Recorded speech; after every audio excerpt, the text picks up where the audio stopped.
Mark Selby. Hello and welcome to your hometown. That's right. I say, welcome to Toronto. No, it's great to be here. We're sort of here at PDAC, and people are running around, lots of meetings happening, and we're taking some time out to sit back and reflect, and maybe the odd rant from you about what's happening in the nickel markets. Everyone tunes in to this show for those special moments of yours where you're ranting about forecasting. So we're going to deliver that today. So look, we better start with sort of market news first of all. Let's start with China. What's happening with price? China. Tell us all. Yeah. So again, in contrast to the doom and gloom of the last 2 months, which I explained is what you totally normally see in a capitulation type moment. Not surprising. We have seen nickel prices move up by more than 10%. That's even more than I thought post Chinese New Year, as we are seeing signs of this restocking that we've talked about come underway. So we were stuck in a basically just under $16,000 to $17,000 a ton range for the last 3 months. Nickel prices popped up. People were attributing it to potential sanctions on Russia post the Navalny dying in custody. Those sanctions didn't happen. Nickel fell back for a day, but we're back up over $8 a pound, $17,700 a ton. And so, again, despite the doom and gloom, sort of on our way, my forecast is, for 20,000 for year end. So, we've only got another 10% to go from here. So a strong start to the year. It is a strong start to the year. And I think maybe as part of this conversation, we can maybe allay some of the fears. I've been talking to people on the shop floor down at PDAC.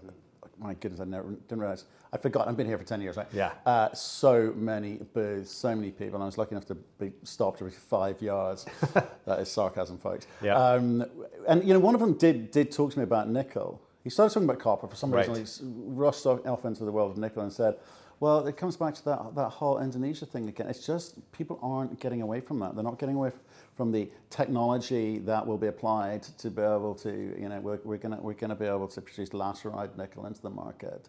And I want to talk to you about that today in the context of Jim Lennon, the great Jim Lennon, in terms of forecasting as well from Macquarie.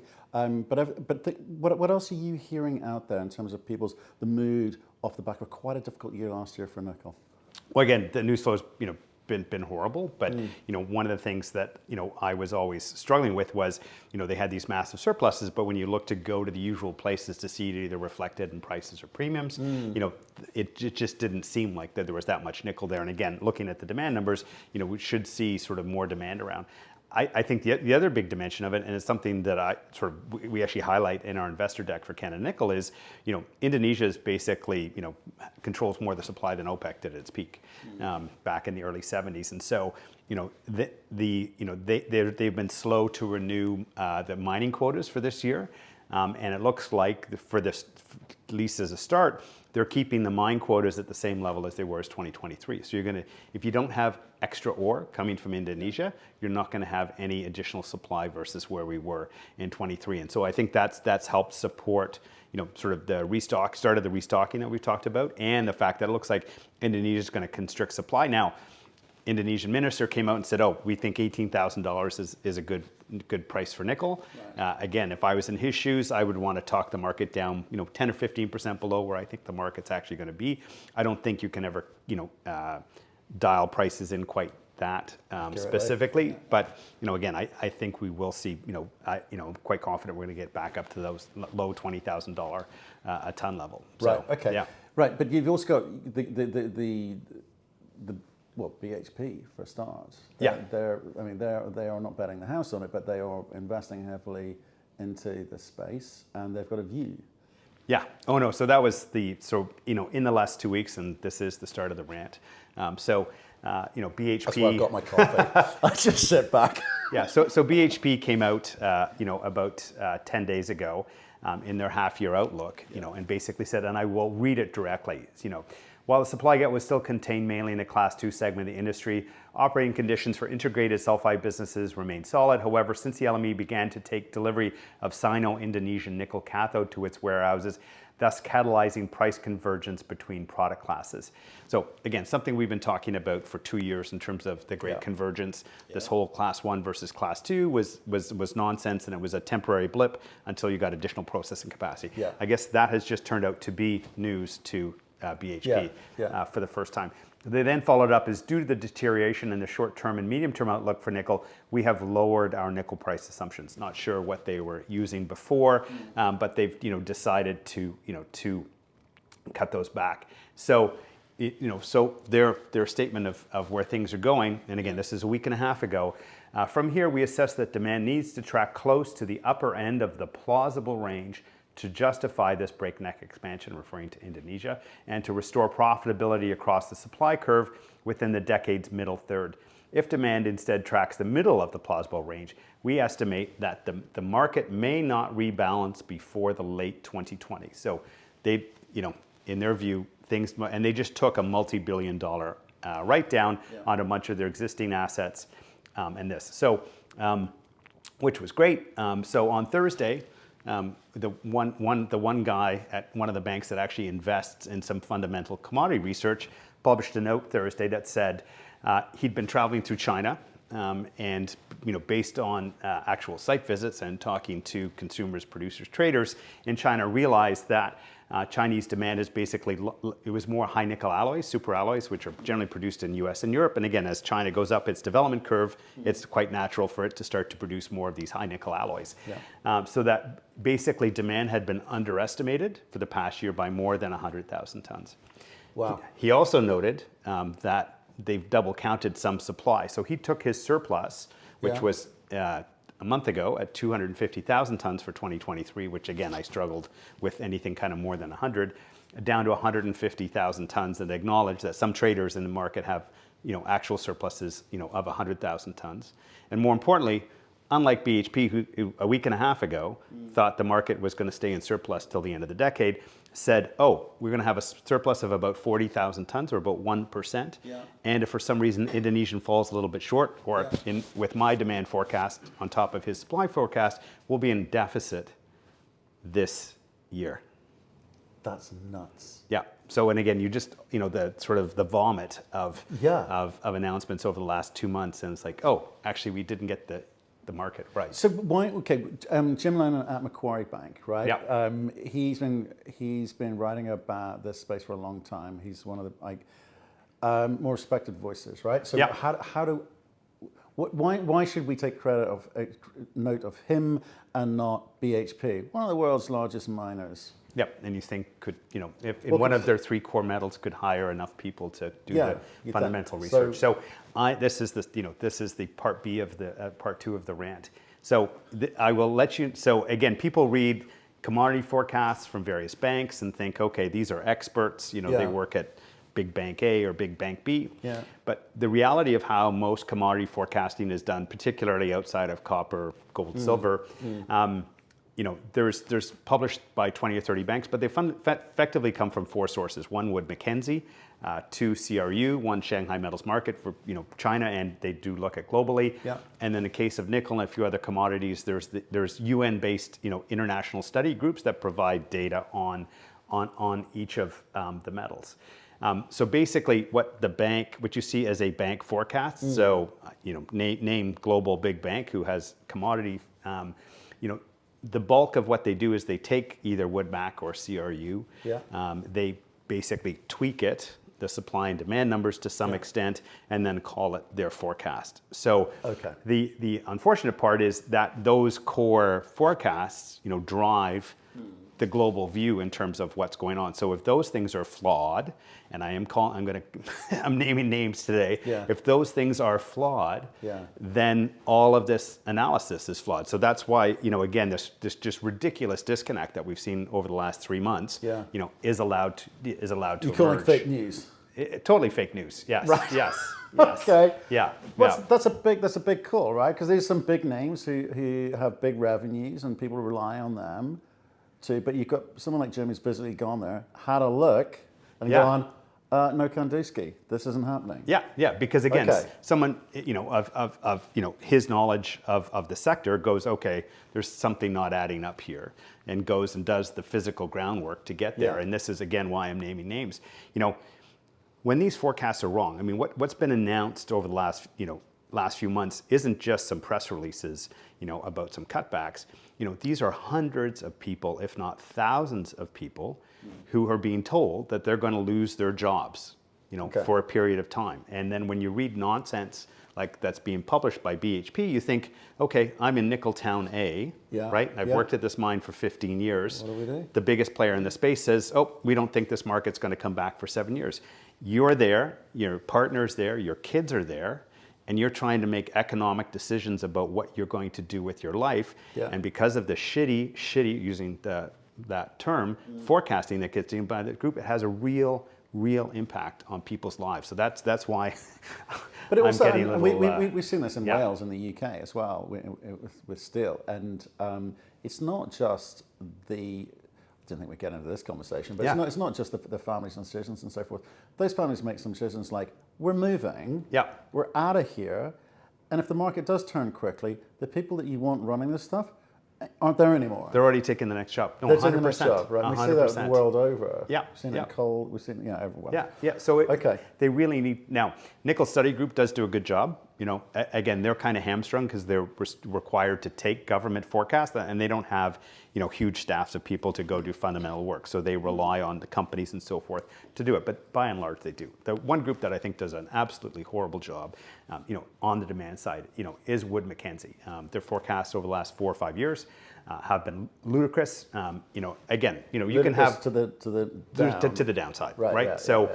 Again, you can have your assumptions and so forth, but when people, when you've got a long track record of trend demand growth in nickel, which has been 4 or 5%, and then they end up having these forecasts which are a fraction of those trend demand growths without any, in their case, for some reason, they think stainless demand was going to collapse by half. There was going to be way more scrap magically emerge more quickly than most people think, and they had demand for nickel from the stainless sector actually shrinking by 2030. But just to give you some numbers, so in their Q4 2019, and the reason I went back to 2019 was unfortunately with COVID, 2020, 2021, all forecasts were kind of a mixed bag. Their forecast in 2019, so just over 4 years ago, was that we would get to 3.2 million tons of nickel by 2030. We're going to get to 4 million tons by 2040. Our forecast back in 2019, same time frame, was that we were going to need 5 million tons by 2030, and who knows how much more by 2040. They had 3.2 million tons in 2023. With those updated numbers from Jim, we hit 3.2 million tons last year. Right. So not 13 years. In just in 4 years. 4 years. And so, and they missed stainless, they missed batteries, they missed non-stainless in China. And again, batteries can understand if you didn't quite get the EV curve quite right, but when you miss across the board, it's horrible. And then the sort of what I call the cancer, right, is so you have all of these quote experts who then are basically taking data from these guys. 2 major consulting firms, McKinsey and BCG. We've had some interaction with them, and they've published various documents. And you look and see, and it's like they have stainless demand, nickel demand from stainless shrinking by 2030. And it's like, I'm like, the only person in the world who has that is Wood Mac. And I asked them, I say, well, do you, oh yes, no, we do our own forecast. We do our own forecast. But then suspiciously, 2 major strategy firms have the same just ridiculous base assumption, in their published reports that, again, lots of people pay lots of money to get advice from these guys, and just such fundamentally flawed research is just, it's I know ridiculous. What you mean. We've been approached, obviously, on the family office side, obviously we've got the copper project, but we also looked at some lithium very temporarily.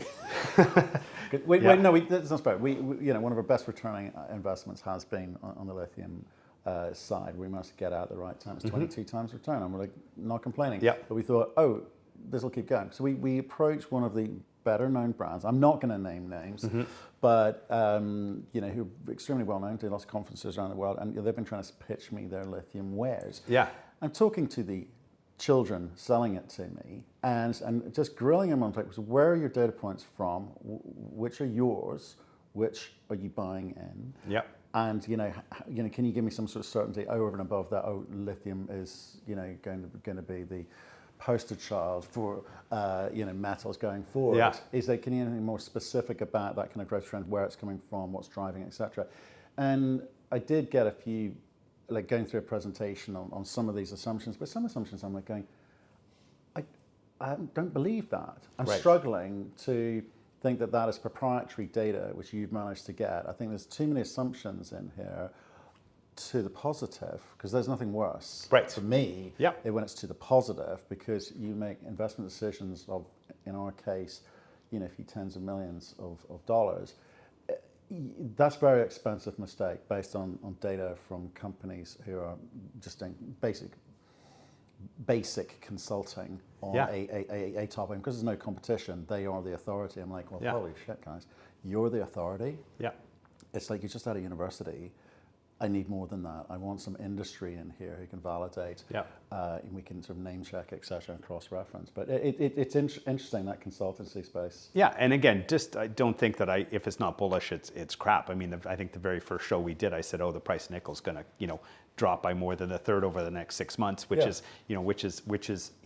exactly what happened. It's just, and again, when things are unforeseen, right, and shifts emerge that you're not anticipating, but when some of the basic assumptions in the forecast are just so fundamentally flawed, and you're so far off the mark, it's just, it really, because again, it's about allocation of capital, right? Under allocation or over allocation if prices are too high. Not going to let CRU off the hook here.